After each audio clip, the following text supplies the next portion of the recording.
If you would have asked me 6 years ago if I would be where I am now, I would have thought that was a really crazy story and I wouldn't have believed it. The last year, our revenue grew by 78% in 1 year, which most med spas were staying the same or declining.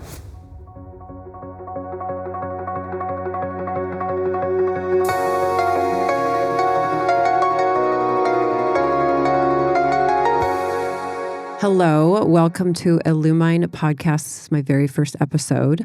My name is Kim Peters. I live in Kansas City. I have 2 med spas in the Kansas City area, and I am wanting to talk about how I got to where I am and share that experience with everyone.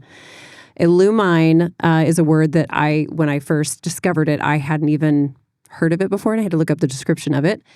And what it means is it's very close to illuminate. So it means to shed light or to enlighten someone. And I feel like in my life, that is really my goal for my patients and for others who are in the same boat as me, whether they're women in business, while they're trying to improve their health, look better, feel better, their leadership roles. I want to help bring everything that I've learned along the way and share that with them so that they can, in essence, step on the head of a giant, right? Instead of trying to figure it out over and over, what have I learned that I can provide for those so that they can also be successful? My journey to where I am today, if you would have asked me 6 years ago if I would be where I am now, I would have thought that was a really crazy story and I wouldn't have believed it. I was working as a nurse practitioner in orthopedics for a while, and then I was in internal medicine, and I would round on patients in nursing homes, and I did the classic, very typical nurse practitioner role of working in medicine, working for a hospital, being paid hourly, and in my mind, that was just kind of where I would start and end my career. And it wasn't until much later in my life that I realized that I was actually more of an entrepreneur, and looking back, I can see little tidbits or crumbles of things that I've done through my journey of life that have led to me being an entrepreneur, the entrepreneur that I am now. Back in 2017, 2018, I was working 4 jobs at one time. One of them was a business that my husband and I had built, and we went through some marital struggles, and that led to a point where we were no longer a good fit for each other. And I'll probably just leave it at that. And he left, and I had 2 kids, a business that we built together, as well as the 3 other jobs that I was working. And I was left with all the bills, and it was a stressful time. I did not like that feeling. I really think that that's what drove me, was the feeling of instability. And so I needed to find something that would provide me additional income to give me that security back that I was going to be okay. But it needed to be flexible so that I could still take care of my kids. I had this idea that I would do mobile orthopedics. I would provide care for patients in long-term care facilities that had a hard time getting out to the doctor's office. And it was a great idea as far as being financially lucrative or beneficial. It ended up not being quite that. However, I was I made my own business. I got my own business. I got a medical director. I was traveling to about 25 different facilities in Kansas City, and it worked really well because I was able to make my own schedule and make that little extra income. Then a friend of mine approached me. He was the rep for Galderma, and he said, you should get into aesthetics. And I was like, no, I'm not. That's crazy. Why would I do that? I didn't even do anything in aesthetics. I'd never done Botox. I probably used Clean and Clear, which is like a brand of facial cleanser that most people don't use anymore. And he kept hounding me. And he said, I think you'd be really great at this. You should give it a try. I really just thought he was being a sales rep. But long story short, I ended up thinking, well, maybe I could do this on the side. I could do it for friends and family, for my neighbors. So I went ahead and went through the training, got the product, started injecting. I trained a little bit. I injected my neighbors. I gave them 50% off. I got some before and afters. Well, then they started telling their friends about it, and they had a great result. And most people in my community had not been doing that as well. So this was like a new thing for them. Fast forward, I had gotten to a point where that just got busier, and I needed to have a place to go and see patients that was a little bit more formal than my living room couch. And because I had dogs, so I had dog hair, and I have kids, and I say I'm organized, but I'm not the cleanest person in the world, so I was tired of trying to get it all cleaned up all the time. So I rented out a room from a chiropractor for $500 a month, and I started seeing patients there. I'm going to go back a little bit and talk about kind of where this desire came from. So when I was working in internal medicine, I would have a lot of women coming to me frustrated about their weight and how they felt. And they felt tired. They felt like their hair was changing. They felt like their skin was changing. They were gaining weight, and they were doing all the things that they had been doing before. So they're exercising, they're trying to diet, they're almost starving themselves, and they're making no progress in the direction of feeling good about themselves. And so working in internal medicine, not being really appropriately trained on hormones or even weight management, I didn't have many answers for them. And so I went and got some training on this, and I came back and I started applying my knowledge of weight management to these ladies. And it just became so rewarding because they would come, like, if I could get them just to lose a little bit of weight, the next time that they would come into my office, they're standing taller, they're smiling, they're wearing clothes that are a little bit more form-fitting. And so this reward of seeing them come back over and over again, feeling better and better and better about themselves, really fueled me. That was my gratitude, or that was my drug of choice, was to see my patients get better and feel better. It was genuinely rewarding to me. So fast forward, now we're back to our aesthetics. So that bleeds into that as well, right? So if somebody gets Botox for the first time, they have wrinkles on their face that make them feel old. They get Botox, those wrinkles smooth out, they feel younger, they feel fresher, then they start to feel better about themselves. So then I start to realize that this area of weight loss and then this area of aesthetics, I was combining those two, and I was really changing how people felt about themselves. And it just unfolded. I feel very fortunate. It just kind of unfolded naturally on itself. Those people that I saw told their friends, and then those friends told their friends, and it just grew and grew and grew. And finally, I had reached a point where I needed to make a decision about, do I stay in this space that I'm at, where I work full time and I have that, very reliable job that gives me health insurance, that I'm going to get paid the same no matter what. It's a salary, that even if we slow down on patients, I'm still going to get paid. There's a lot I don't have to worry about that, but I wasn't happy in that space. And I lacked control in that space about what I wanted to do for my patients. Or do I make this leap and jump fully into aesthetics and wellness space?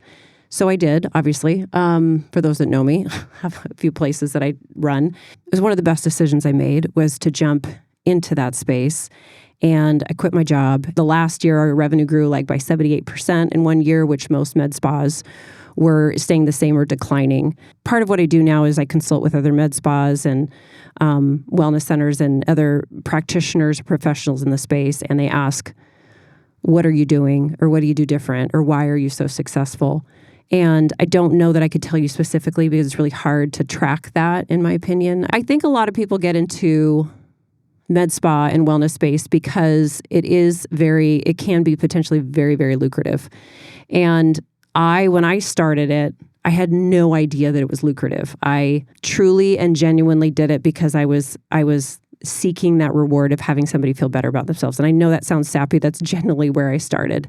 And I think that focus of getting people the results that they're looking for and doing it safely and effectively and doing it over and over and over again, and then layering things for people so that they continue to get that gratification of feeling better, is really what got us to where we are now. And the cool side is that it's very lucrative. So I definitely appreciate that part of it, because you gotta have a job and make money somehow. But when I think about all the years that I have put into this and all the time that I've put into it, I've enjoyed the entire process, but I've learned so much about who I am, what kind of person I am, how I think and how I work. I've learned a lot about people. I've learned about how they all function differently, and how they receive appreciation differently, and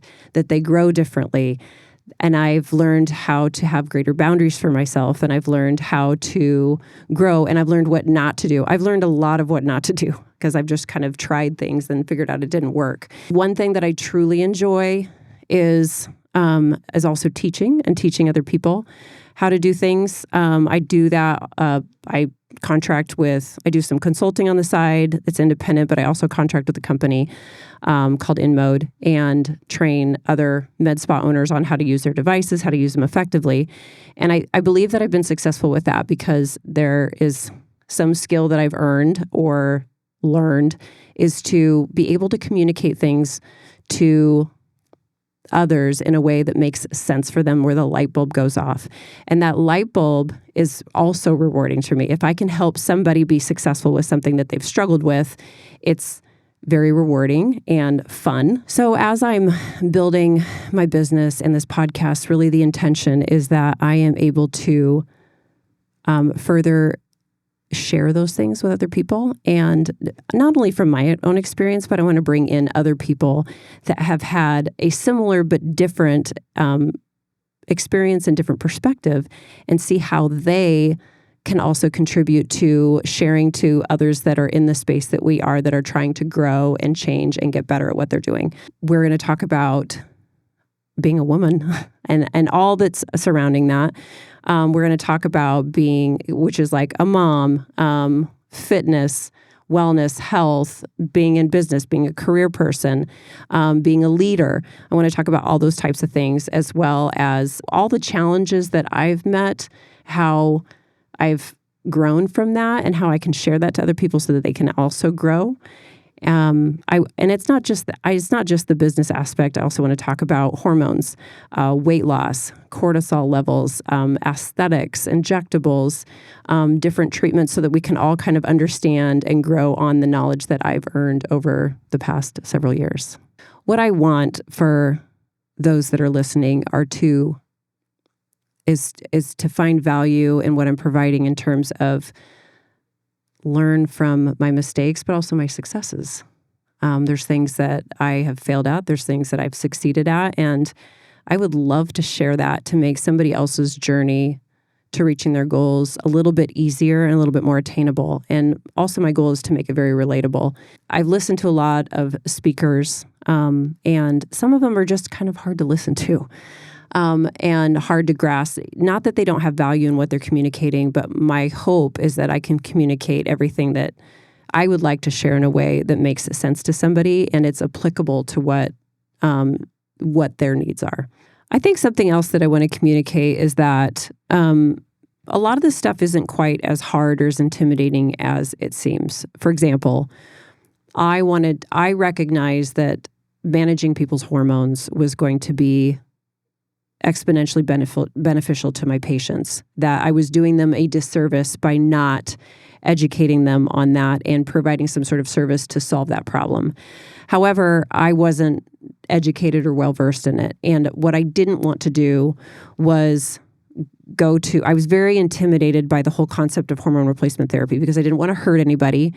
I wanted to know exactly what I was doing. I wanted to be an expert right away. And I wanted to be effective in making people feel better. And so I probably spent a year and a half researching different education tracks of how to become successful with this. And I did not like the idea of going to a weekend course and then coming back and treating people for hormones. In my mind, there was no way that was possible or a reasonable way to start doing something so big as hormone replacement therapy. I mean, we're talking about people's health and how they feel. And I kept calling other nurse practitioners and colleagues and trying to find out what they did and how they were successful. What do they recommend? How do I do this? Can I shadow you? And everyone said the same thing. They told me that you just have to start somewhere.